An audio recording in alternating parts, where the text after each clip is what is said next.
They say the road changes a man. After 20 years behind the wheel of a Peterbilt, I thought I'd seen it all, that the solitude of the asphalt had baked all the nonsense out of me. I was a pragmatist, a man who believed in bad wiring, not bad spirits. But one night, stranded in the heart of the Nevada wasteland, I learned that some places don't let go of their stories. This isn't a ghost story, it's a confession. It's about room 7 at the Stardust Motor Inn and the cold, empty corner that remembers a tragedy it's desperate to replay. Let's begin the story. Get comfortable and listen closely.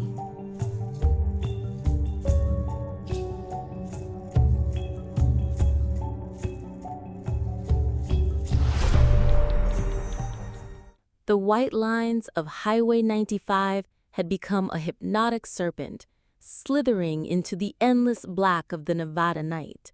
For 11 hours, my world had been the low rumble of the Cummins engine, the hiss of the air brakes, and the lonely glow of the dashboard. My name is Frank, and my rig, the Wanderer, is more my home than the small apartment I keep in Reno. At 48, I'm what they call a veteran of the road. I've hauled everything from produce to industrial machinery across every state in the lower 48. I've seen blizzards in the Rockies that could bury a town, and heat in the Mojave that could melt your tires to the pavement. I've slept in truck stops so loud they sound like a city at war, and in lay-bys so quiet you could hear your own heart beating. I'm a solitary man by trade and by nature, not prone to flights of fancy. My philosophy is simple. Get the load there on time, find a bed that doesn't scream bed bugs, and get a few hours of shut-eye before doing it all over again. Superstition is a luxury a man in my line of work can't afford. You believe in worn-out fan belts, not phantoms. That night, the desert was putting on a show. The moon was a sliver, offering no comfort, and the stars were a cold, indifferent glitter in an ocean of black. The air was still, heavy with the scent of sagebrush and dust. It was the kind of deep, oppressive quiet that can play tricks on a tired mind. I was pushing it, I knew. My logbook was screaming for a break. My eyelids felt like they had lead weights attached. And my destination in Tonopah was still a good 2 hours away.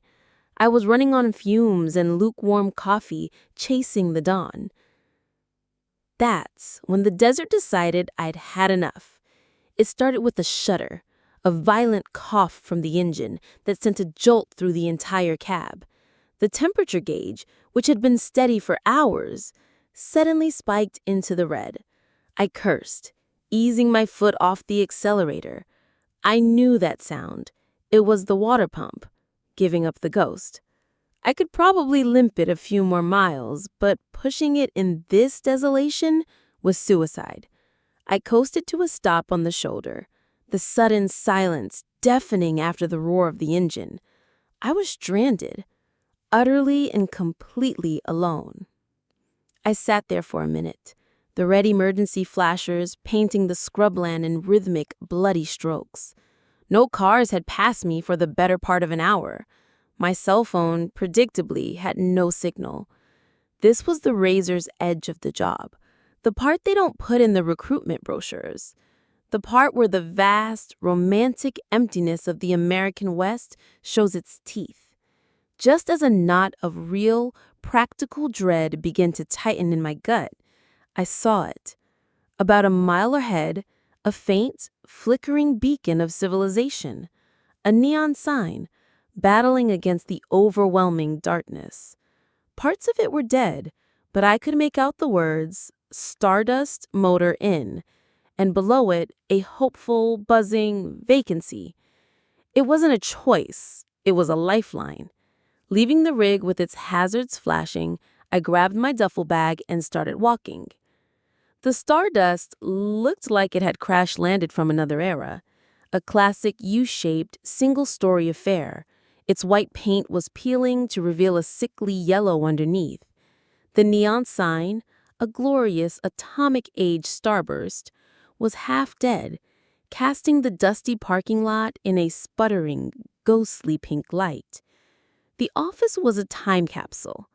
The air was thick with the smell of stale cigarette smoke, old paper, and something else: resignation. Behind a scarred wooden counter sat a man who looked as old as the motel itself. He was skeletal, with skin like tanned leather stretched over a skull, and a pair of watery eyes that didn't so much look at you as through you.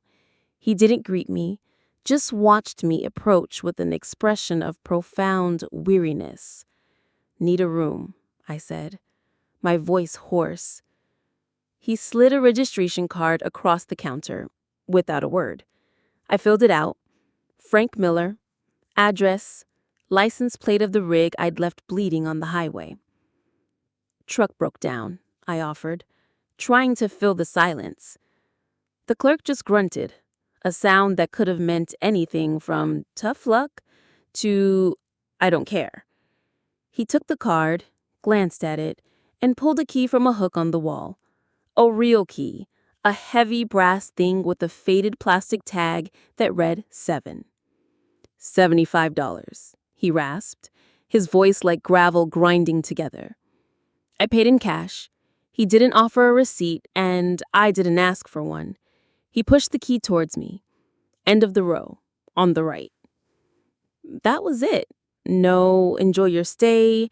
No, let me know if you need anything. Just a tired transaction in the middle of nowhere. It suited me fine. I just wanted a mattress and oblivion. Room 7 was at the far end of the building, its door huddled in the deepest shadows. The air outside the room was already cooler, cut off from the intermittent glow of the main sign. The key groaned in the lock. The room inside was a room. It was exactly what $75 gets you in a place that time forgot. 2 beds with thin, patterned bedspreads, a dark wood veneered dresser with ring stains on its surface, and a painting of a desert landscape that had faded to shades of brown and beige. The carpet was a swirl of questionable stains, and the air conditioner in the wall unit rattled and hummed a monotonous off-key tune. It was perfect. It was anonymous. I tossed my keys on the nearest bed and walked towards the empty corner between the dresser and the window, the only logical place to stow my duffel bag. It was a dead space, dark and unassuming. As I swung the bag down, my hand passed through a pocket of air that was so intensely, unnaturally cold, it was like plunging my arm into a bucket of ice water. I snapped my hand back with a hiss, a jolt of pure physical shock running up my arm. My first thought was a draft, but the cold wasn't moving. It was a still, solid column of frigid air, hanging invisibly in the space. It had a definite shape, about the size of a person, and it was biting. I reached out again, tentatively. My fingers hit the wall of cold, and I flinched. The air just inches to the left and right was warm, stuffy from the desert heat. But this one spot was glacial. My practical mind kicked in, searching for a source. I ran my hand along the wall. It was warm. I checked the window. It was an old, single-pane affair, but it was sealed shut, painted over in at least 3 different layers. I put my face close to the glass, but the cold wasn't coming from there. I looked up, no vent. I looked down, just the grimy, stained carpet. I walked over to the rattling AC unit on the opposite wall. It was chugging out coolish air, but nothing like the Arctic chill in that corner. It made no sense. I stood there for a long moment, a weary trucker in a cheap motel room, utterly baffled. The cold spot just was. A physical impossibility hanging in the air. A deep, primal part of my brain screamed that this was wrong, that I should walk out and sleep in the cab of my broken-down truck. But the logical, road-weary part of me was louder. I was exhausted. I was seeing things, feeling things. It was a freak temperature inversion, a weird quirk of the building's construction. I was too tired to care. With a sigh of annoyance, I tossed my bag into the corner, purposely throwing it right through the center of the cold. The chill clung to the canvas for a second before dissipating. I stripped down to my t-shirt and boxers, killed the main light, and crawled into the bed farthest from the corner. I just wanted to sleep. But as I lay there in the dark, with only the buzzing of the AC and the faint pink glow from the dying neon sign filtering through the curtains, I couldn't shake the feeling. I could feel the cold from across the room, not as a draft, but as a presence. A silent, watchful, and unnaturally cold spot in the Nevada Motel room. And I knew, with the certainty that defied all my logic, that I wasn't alone. Sleep, the oblivion I craved, remained just out of reach. I lay on the lumpy mattress, my body aching for rest, but my mind was a live wire. Every time I started to drift off, sinking into the welcome darkness, some small, insignificant detail would drag me back to the surface. The AC unit would give a particularly loud clatter, a truck would rumble past on the distant highway, or I'd become hyper-aware of the scratchy texture of the cheap pillowcase against my cheek. But beneath those normal, explainable noises, something else was unfolding. It began with the sounds. They were faint, barely there, like auditory ghosts. At first, I dismissed them as my tired brain playing tricks. I'd hear what sounded like a whisper, a soft, sibilant sound. But when I strained to listen, there was only the drone of the air conditioner. A few minutes later, I'd hear a clink, like a glass being set down gently on a hard surface. Again, I'd focus, and again, there was nothing. The sounds were maddeningly elusive, always on the edge of my hearing, but they were all directional. Every single one of them seemed to be coming from that corner of the room, the cold corner. I rolled over, facing the wall, trying to block it out. I squeezed my eyes shut, commanding myself to sleep. But now I could feel the cold. It was no longer contained to that single spot. It was seeping, a slow, invisible tide creeping across the floor. The warmth of the stuffy room was in retreat. I could feel the chill crawling up the leg of the bed, a distinct drop in temperature that had no business being there. It felt predatory. I imagined it as a living thing, a pool of liquid nitrogen spreading silently in the dark. Finally, a soft sob broke the monotony. It was a woman's cry, a single, heartbreaking sound of despair. It was so clear, so close, that I sat bolt upright in bed, my heart hammering against my ribs. "Hello," I called out, my voice sounding rough and alien in the stillness. Silence. Only the rattle of the AC answered. The sound had vanished as quickly as it had come. My pragmatism was in a street fight with a growing primal fear. This wasn't just fatigue. This wasn't a dream. I was wide awake and the room was active. My bladder suddenly felt like it was about to burst, a convenient physical excuse to get up and turn on a light. I swung my legs out of bed and my bare feet hit the carpet. The floor was noticeably colder than it should have been. I didn't turn on the main light. I wasn't ready for that level of commitment yet. I stumbled towards the bathroom, my path illuminated by the weak pinkish light filtering through the gap in the curtains. As I passed the foot of the other bed, my gaze was involuntarily drawn to the corner. And I saw it. It wasn't a ghost, not in the way you see in movies. It was a distortion, a shimmer in the air like heat haze off a summer road, but this was a haze of cold. It was concentrated right in the spot where the chill was most intense. The air seemed to buckle and warp in that one specific area. It was mesmerizing and terrifying. As I stood there frozen, watching, The shimmering distortion began to coalesce. It thickened, gathered itself, and for a split second, it took on a form. The vague, semi-transparent outline of a person. A tall, slender shape, standing perfectly still. There were no features, no clothes, just a human-shaped vacancy in the fabric of the room. Then, just as quickly as it had formed, it dissolved back into a faint shimmer and then into nothing. But the cold remained, a permanent physical testament to what I had just seen. I stumbled into the bathroom and flicked the switch. The sudden humming fluorescent light was a blessing. I splashed cold water on my face, looking at my reflection in the cracked mirror. My eyes were wide, bloodshot.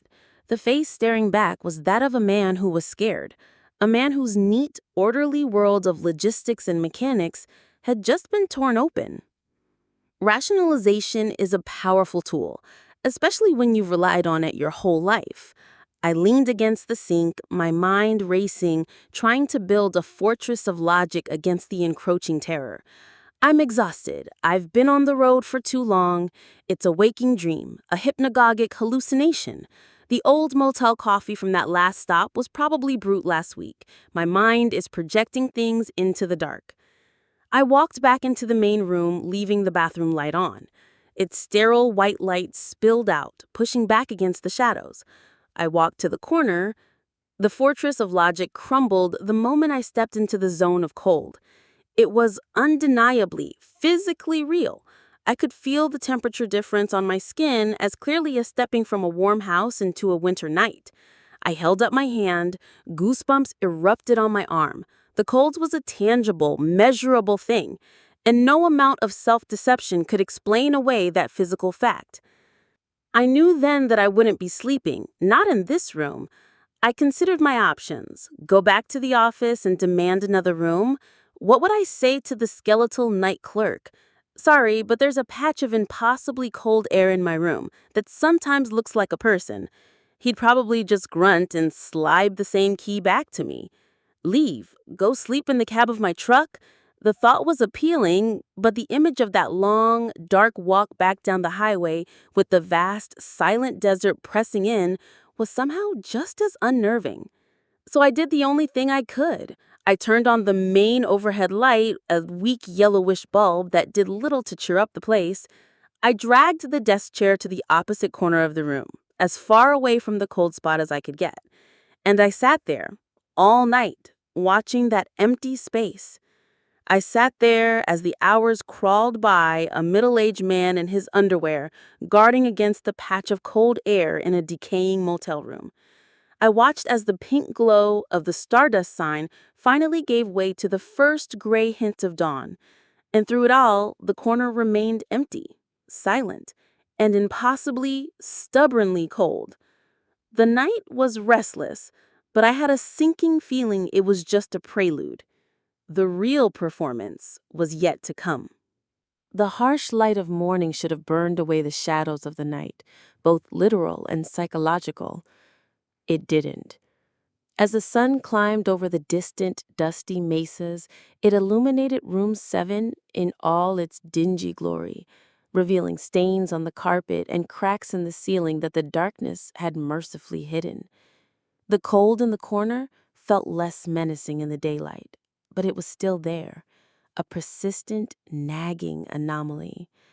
I felt hungover, despite not touching a drop of alcohol. My nerves were frayed, my body screaming for the sleep it had been denied. My first and only priority was my truck. I packed my duffel bag, studiously ignoring the corner it had occupied, and walked out into the already baking heat of the morning. The contrast was jarring. The air outside was thick and hot, shimmering above the asphalt. The walk back to my rig felt longer than it had last night. I found it where I'd left it, a silent metal beast on the side of the road. I'm a decent mechanic out of necessity, and I was praying the water pump issue was a simple fix, a loose belt or a clog I could clear. It wasn't.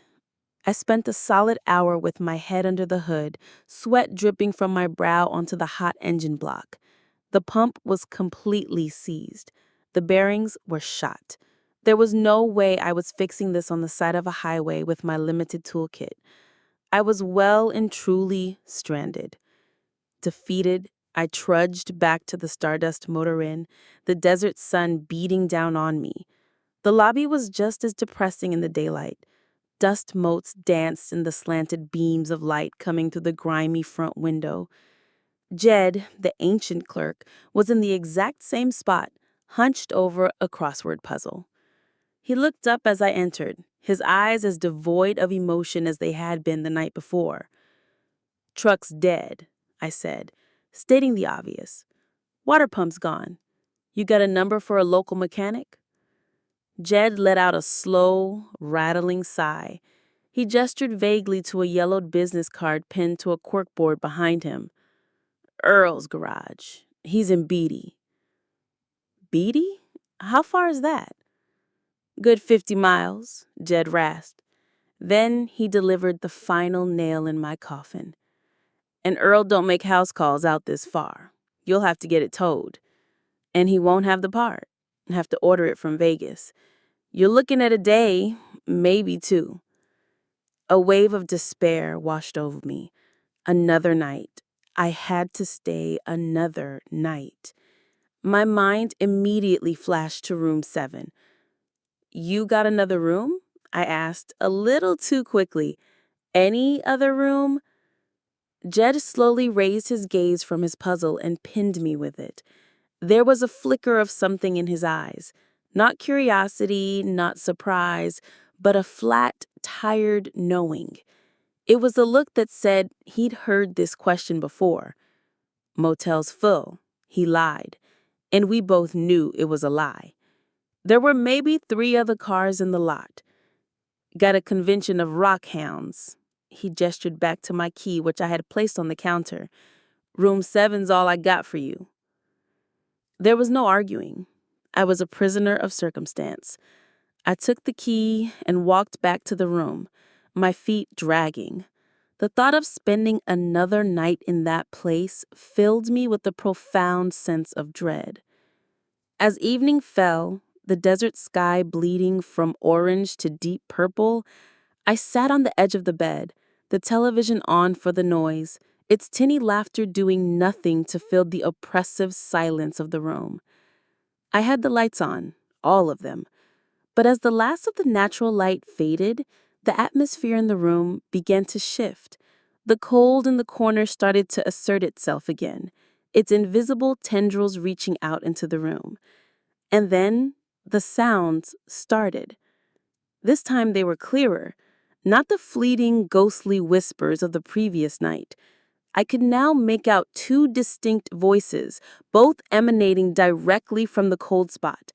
They were still muffled, like hearing a conversation through a thick wall, but the emotional texture was unmistakable. There was a man's voice, a low, angry whisper, guttural and insistent, and there was a woman's voice, higher pitched, laced with a fearful, pleading quality. The words themselves were indistinct, a meaningless soup of syllables, but the venom in his tone and the terror in hers were crystal clear. It was the sound of an argument, a bitter and desperate one. I turned off the television. I sat perfectly still, straining to listen. The whispered fight continued, rising and falling in intensity. It wasn't a constant loop. It would play for maybe 20 or 30 seconds, then fall silent for a minute, then start again from the same point. My fear was slowly being replaced by a morbid, terrified fascination. I had to see. I got up from the bed and took a few cautious steps towards the corner. The cold intensified with every step, raising the hairs on my arms. I stopped about 10 feet away, my heart pounding. And then I saw them. They weren't just a shimmer anymore. In the heart of the cold, 2 figures began to resolve out of the air. They were semi-transparent, their forms flickering and indistinct, like a badly degraded piece of film projected onto smoke. I could see the shape of a man, tall and broad-shouldered, wearing what looked like a dark suit. He was gesturing angrily, his body language aggressive. Facing her was a woman, smaller, in a simple dress. Her hands were clasped in front of her, her head slightly bowed. They were locked in their silent, repeating argument. His hand would slash through the air. She would flinch back. They never acknowledged me. They never looked away from each other. They were utterly contained within their own tragic little bubble.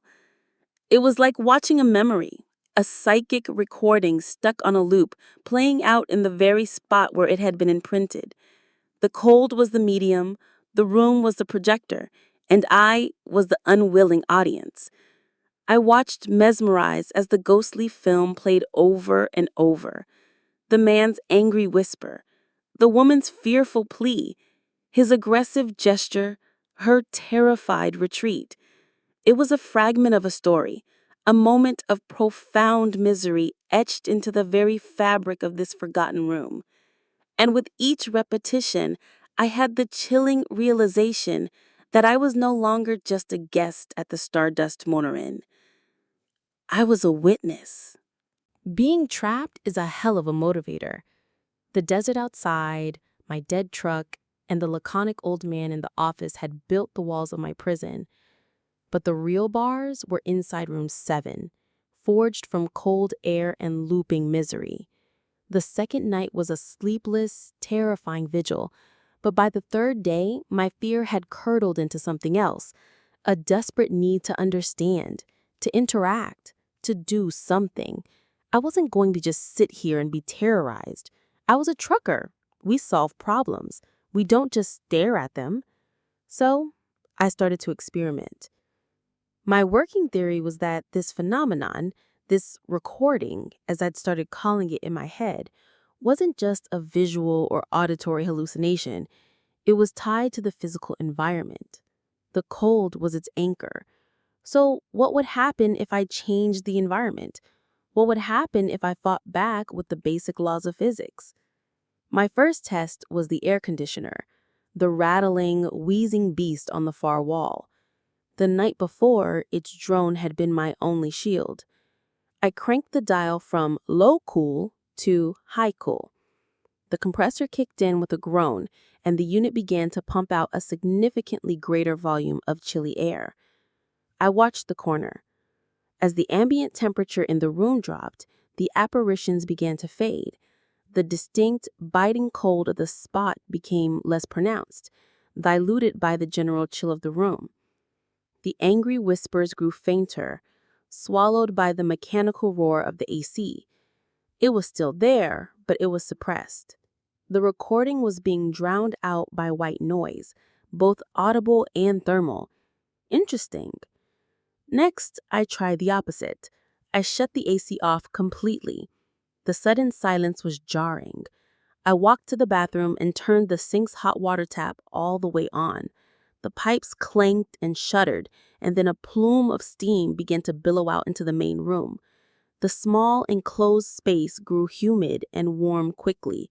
The mirror fogged over. The air grew thick and heavy. I watched the corner. The effect was immediate and dramatic. The intense, localized cold seemed to react to the heat, to the steam. It became a vortex. I could see the hot, moist air swirling as it hit the invisible wall of cold, condensing into a visible, churning mist. And in the center of that mist, the figures became clearer, more defined than they had ever been.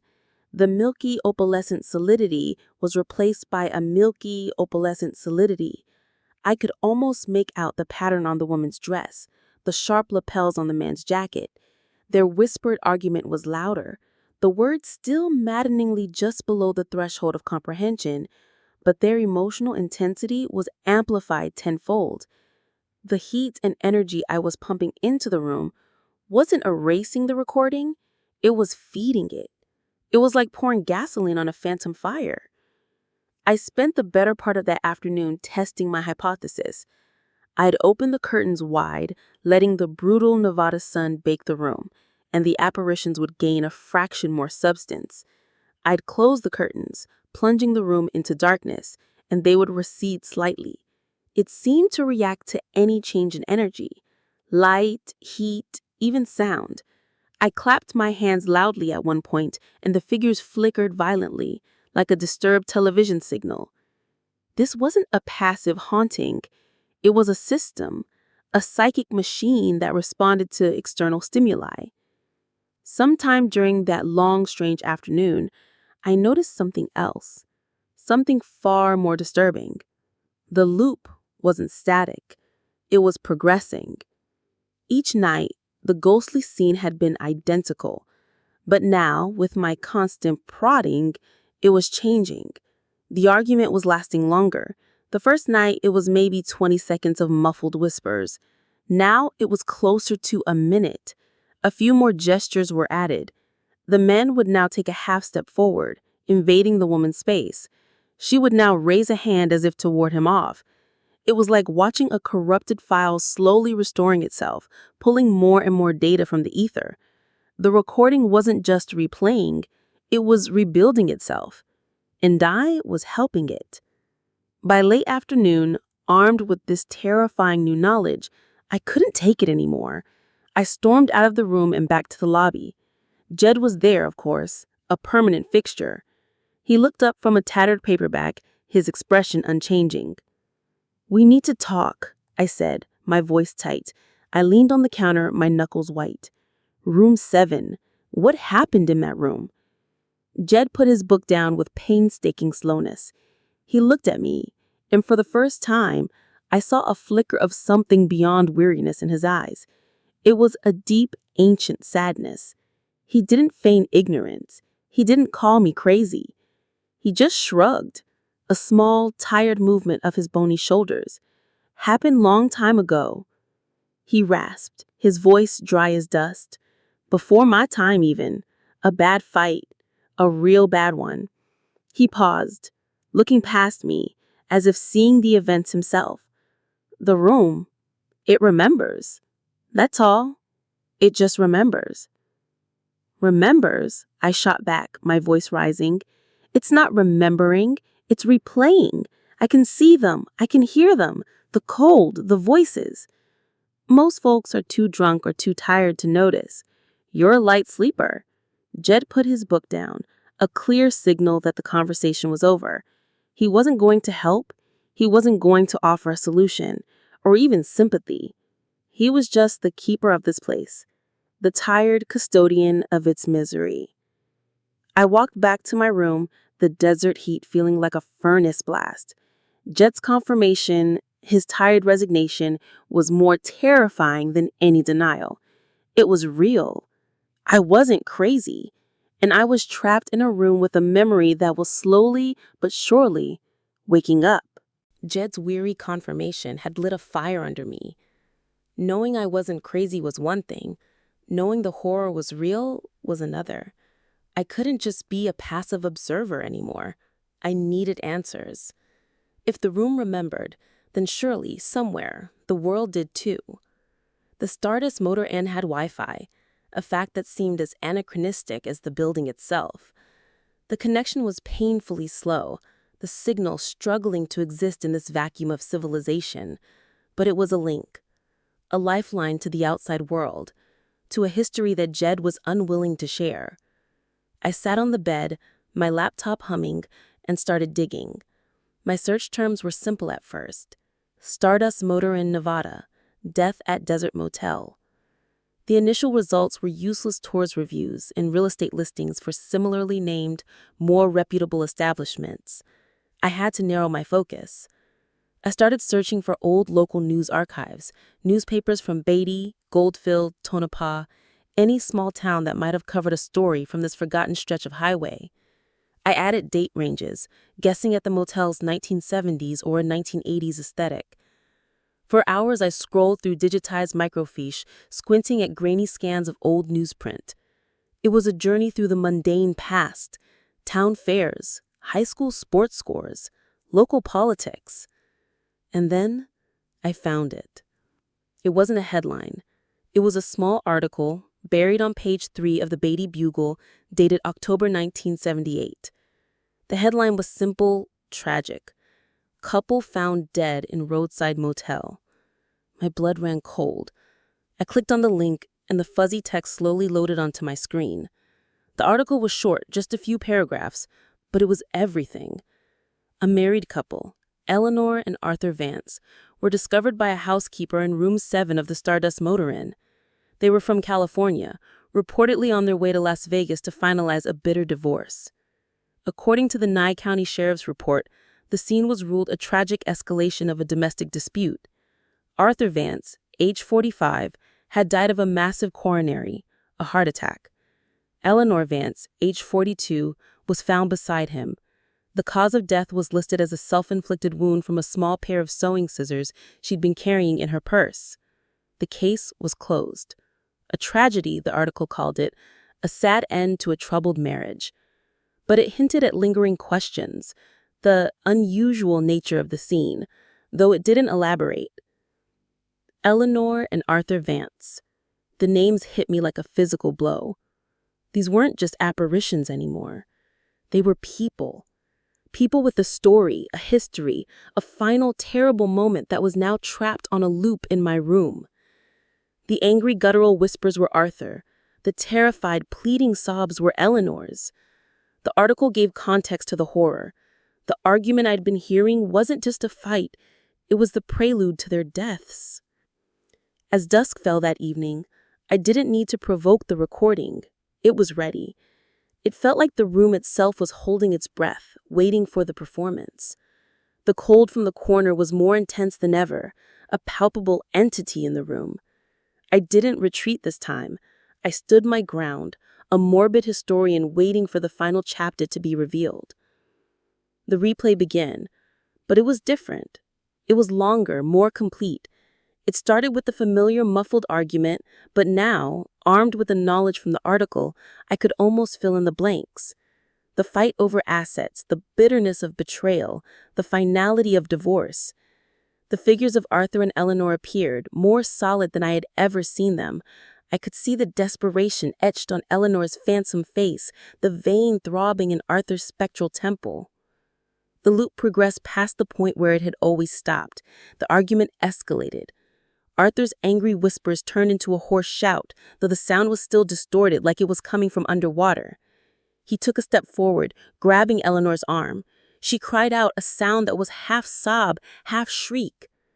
And then it happened. The climax of the memory played out in horrifying, sensory detail. I saw Eleanor, in a moment of pure terror, pull her hand back. I saw the glint of something small and metallic in her ghostly hand. The sewing scissors. It wasn't an attack. It was a defensive gesture purely out of fear. But Arthur, clutching his chest, stumbled forward. He wasn't lunging at her. His face, which had been contorted with rage, was now a mask of shock and pain. The massive coronary. He was having the heart attack right there in that moment. He collapsed, falling against her, his dead weight driving the small, sharp point of the scissors into her own body. I didn't just see it. I heard it. I heard Eleanor's final terrified scream, a sound of shock and pain that seemed to tear through the fabric of time. I heard Arthur's pained final grunt as his body gave out. I saw the two figures collapse together in the corner, a tangled, tragic heap. For a long moment, the room was utterly silent. The apparitions had vanished. The sounds were gone. Even the oppressive cold in the corner seemed to have receded, leaving just a normal, stuffy motel room. I stood there, shaking, my shirt soaked with sweat. I thought it was over. I thought by witnessing the full, tragic accident, I had somehow satisfied the memory, allowed it to rest. I was wrong. Just as a sliver of relief began to dawn, I heard it again. Faint, muffled, but unmistakable. The sound of the start of the argument. The recording hadn't been erased. It had just reached its end, and now it was starting over. The realization that the ghostly loop had simply reset itself was a new kind of terror. Before, I was an audience member, watching a ghostly play. But now, after the memory had played its climax in my presence, something fundamental had changed. The barrier between observer and performance began to dissolve. The recording was no longer content to simply replay. It started to bleed into my reality. It began subtly. As the muffled argument started its loop again from the corner, the phantom voices sounded different. The man's angry whisper, which I now knew was Arthur, seemed to possess a new timbre. For a fleeting moment, it sounded less like a stranger and more like me. The cadence, the guttural frustration, it had an echo of my own voice when I'd be cursing at a blown tire or a dispatcher. I shook my head, trying to clear it. It was just my mind playing tricks, superimposing my own identity onto the phenomenon. But then it happened again. The woman's pleading tones, Eleanor's voice, briefly took on the quality of my ex-wife's voice during one of our last bitter arguments before she left. The memory of her tear-streaked face flashed in my mind, so vivid it was like she was standing right there. The phantom emotions of the room, the anger, the bitterness, the despair of a relationship ending were no longer just background noise. They were starting to hook into my own personal history, my own loneliness, my own regrets that I carried with me on the long, empty stretches of road. I stumbled into the bathroom, needing to see my own face, to ground myself. I gripped the edges of the sink, my knuckles white, and stared into the cracked mirror. For a split second, the reflection that stared back wasn't mine. It was the face of a stranger, a man with dark, slicked-back hair and eyes wide with a mixture of rage and panic. It was the face of Arthur Vance, his features momentarily but perfectly superimposed over my own. I yelled and jumped back, my heart seizing in my chest. When I looked again, it was just me. Frank Miller, a tired trucker with bloodshot eyes and a sheen of terrified sweat on his face. But the image was burned into my brain. The recording wasn't just a passive loop anymore. I understood the horrifying truth of it now. It was a psychic imprint. Yes, but an active one. It was like a computer program stuck in a loop, and by being here, by feeding it my energy and attention, I had caused it to seek a new variable. It was looking for a way to complete itself, to become fully real. It was trying to cast me in the role of the man. The cold spot in the corner felt different now, too. It was no longer just a patch of cold air. It felt magnetic. It felt like it was pulling at me, a subtle psychic gravity well that wanted me to step into it. When I stood near it, the phantom emotions of anger and despair would wash over me, trying to latch on to my own weariness and solitude. It was a parasitic memory, trying to find a new host. The room didn't just want me to see the story, it wanted me to become part of it. Arthur Vance's role was vacant, and the production was looking for a new actor. The danger of staying became terrifyingly clear. This wasn't just about being scared or losing sleep. This was about losing myself. If I stayed another night, this bleed effect would become stronger. The lines would blur further. The recording would start to overwrite my own thoughts, my own memories, my own identity. Eventually, the pressure would be too great, the psychic suggestion too powerful.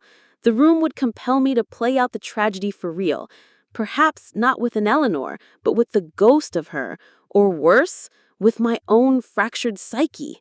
I would become the next permanent layer of the recording, my own agony added to the loop for the next unlucky traveler to discover. I looked at my watch. It was just after midnight. The mechanic, Earl, wasn't due until the morning, at the earliest. I couldn't just wait. Waiting was a death sentence. The passive fear of the first 2 nights was gone, replaced by the active terror of a man fighting for his own soul. I had to get out, but the door was no longer the only escape I needed. I had to escape the story that was trying to claim me. I was no longer Frank Miller witness. I was Frank Miller, the understudy, and the curtain was about to rise. The mechanic was a day away. Waiting was not an option. Fleeing into the desert night felt just as much like a death sentence. The enemy was in the room, and I realized I couldn't run from it. I had to fight it. on its own terms. My desperate experiments from the day before had given me the blueprint. The recording was a creature of cold and shadow, an entity of psychic energy. It reacted to heat, to light, to sudden bursts of energy. The cold spot in the corner was its heart, its power source. If I was going to survive the night, I had to do more than just disrupt the recording. I had to overwhelm it. I had to degauss the room, to blast the psychic imprint with so much raw, chaotic energy that it would be wiped clean, like erasing a cassette tape with a powerful magnet. It was a crazy plan, born of sheer terror and desperation, but it was the only one I had. My preparations felt like a soldier fortifying a position for a final stand. First, I barricaded the door.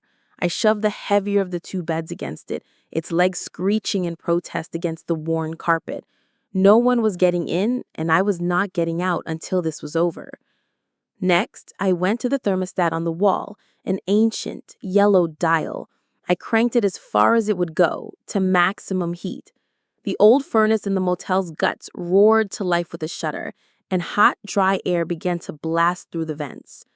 Then, I went to the bathroom and turned the shower on, again, full blast on the hottest setting. Billows of thick, white steam began to pour into the main room, clinging to the walls, fogging the windows, creating a sweltering tropical environment.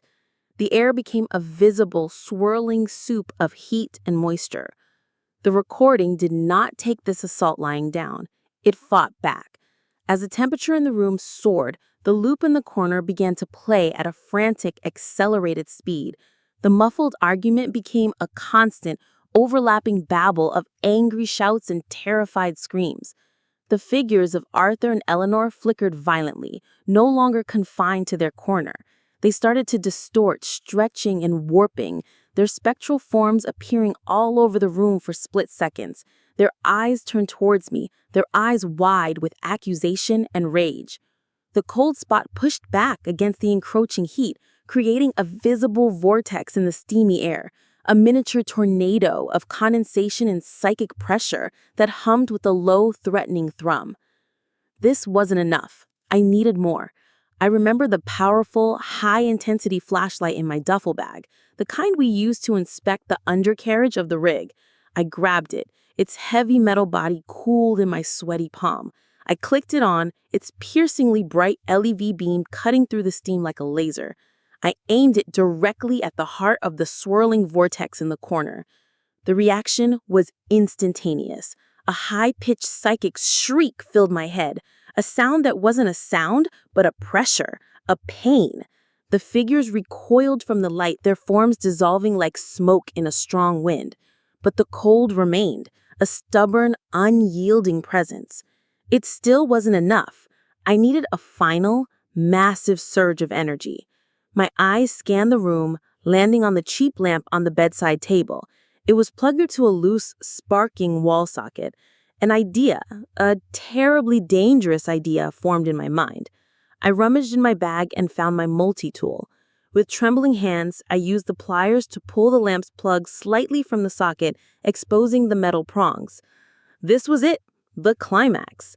I stood in the center of the hot, steamy room, the air thick enough to drink, sweat pouring down my body. The ghostly screams echoed around me, the accusing faces flickered in the periphery.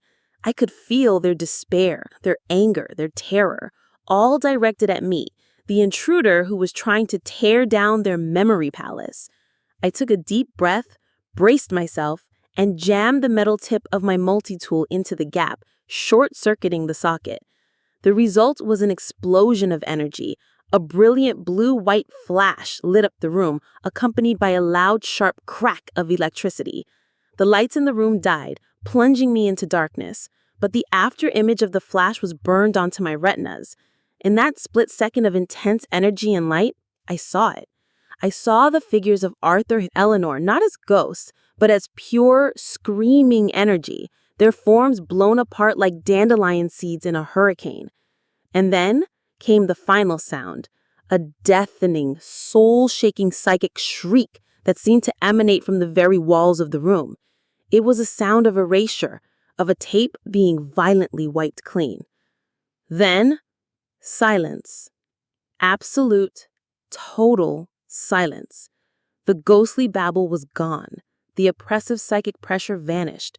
I stood there in the pitch black, my ears ringing, my heart feeling like it was going to beat its way out of my chest. The only sounds were my own ragged breathing and the steady hiss of the hot water still pouring from the shower. Slowly, my eyes adjusted. The steam began to clear slightly. I took a tentative step towards the corner. The chill was gone. I reached out my hand into the space between the dresser and the window, the space that had been the epicenter of my terror. There was nothing, just hot, humid, stagnant air. The cold spot, the heart of the phenomenon, had vanished instantly and completely. The room was just a room again, a hot, steamy, run-down, short-circuited motel room. I had done it. I had erased the tape. The aftermath was a study in mundane reality. The psychic storm had passed, leaving behind a simple physical mess. I stood in the dark, hot and humid room for what felt like an eternity, just breathing. The only ghost left was the acrid smell of ozone from the fried wall socket. Eventually, I stumbled to the bathroom and shut off the scalding shower. I found my flashlight on the floor and used its beam to navigate the wreckage. The room was a disaster zone, but it was a quiet one. The silence was the most beautiful sound I had ever heard. I didn't even try to sleep. I just sat in the chair, my flashlight beam pointed at the corner, watching nothing happen until the first grey light of dawn crept through the grimy, steamy window. Morning arrived with the rumble of a diesel engine. Not mine. A heavy-duty tow truck with Earl's Garage painted on the door was pulling into the Stardust's parking lot. Salvation. I packed my duffel bag, my movements slow and deliberate. I took one last look at the corner. It was just a corner now, an empty, unremarkable space, but it felt warm. Maybe it was just the residual heat from the furnace, but I like to think it was something more. I walked to the office to check out. Jed was behind the counter, as always. He took the key for room 7 from my outstretched hand. He looked from the key to my face, then his gaze drifted past me towards the room at the end of the row. The dead lamp, the barricaded door. He must have known something had gone down. He didn't ask. He just gave a slow, almost imperceptible nod. It was a strange gesture. It wasn't respect exactly. It was more like an acknowledgement, a shared secret between two people who knew what that place was. No words were exchanged, none were needed. I paid for the extra night, settled up with Earl for the tow and the future repair, and climbed into the cab of his truck without a single look back at the Stardust Motor Inn. As we pulled out on the highway, I felt like a man being released from prison. Months have passed since that night. I'm back on the road, of course. It's the only life I know. The Wanderer has a new water pump and has carried me another 20,000 miles across the country. But something inside of me is different. The road hasn't changed. I have. The easy confidence, the unshakable pragmatism has been chipped away, leaving something more cautious, more aware in its place. I am narrating this last part of the tale into a small, cheap digital recorder I bought at a truck stop.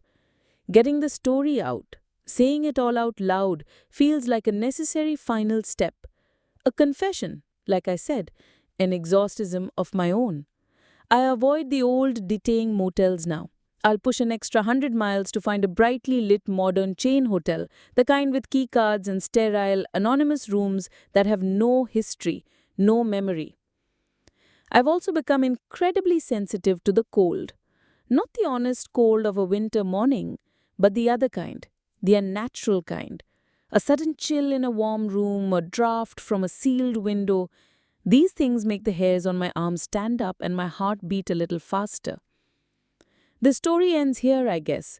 I'm sitting in a booth at a brightly lit 24-hour truck stop diner outside of Flagstaff. The place is clean, modern, and filled with the comforting sounds of life. The clatter of plates, the murmur of conversation, the hiss of coffee being poured. I'm gripping my heavy ceramic mug, its warmth a welcome anchor to reality. My gaze drifts to the dark, empty corner of the booth across from me. For just a split second, I feel it. That familiar, phantom chill on the surface of my skin. I flinch, my grip tightening on the hot coffee mug. I shake my head, squeezing my eyes shut for a moment. When I open them, there's nothing there but an empty vinyl seat. It was nothing, just a memory, just a scar. But I know, with a certainty that will live in my bones for the rest of my life, that some places hold on to their stories. They remember. And if you're not careful, if you listen too closely in the dead of night, you might just become part of the recording. All you can do is focus on the warmth and keep on driving. Enjoyed the story? Don't forget to like, share and subscribe for more. We'd love to hear your thoughts in the comments below.